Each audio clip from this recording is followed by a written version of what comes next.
இந்த வீடியோவில் சீட் பால் விதைப்பந்து வந்துட்டு எப்படி வீட்டிலேயே தயார் பண்ணலான்னு வந்துட்டு பார்க்கலாம். அதுக்கு வந்துட்டு இப்போ நான் செம்மண் வந்து எடுத்திருக்கேன். செம்மண்ணும் கம்போஸ்ட்டும் எடுத்திருக்கேன். செம்மண் வந்துட்டு என்ன ரேஷியோவில் ஆட் பண்ணுறோமோ அதே ரேஷியோவில் கம்போஸ்ட்டும் ஆட் பண்ணிக்கோங்க. சப்போஸ் உங்கள் வீட்டில் வந்துட்டு கம்போஸ்ட் இல்லைன்னா செம்மண் மட்டுமே யூஸ் பண்ணிக்கலாம். இப்போ ரெண்டுத்தையும் ஈக்குவல் ரேஷியோ எடுத்துகிட்டு மிக்ஸ் பண்ணிக்கோங்க. இப்போ அதில் தேவையான அளவு நம்ம தண்ணி ஆட் பண்ணிவிட்டு நம்ம சின்ன சின்ன பாலாக வந்துட்டு க்ரியேட் பண்ணிக்கலாம்.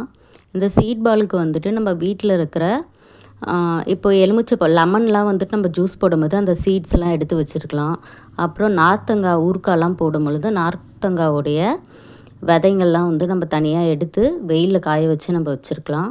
இல்லைனா புளி கரைக்கும் பொழுது புளியோட கொட்டைங்கள்லாம் இருக்கும்ல, அதையும் வந்துட்டு நம்ம வெயிலில் காய வச்சு எடுத்துட்டோன்னா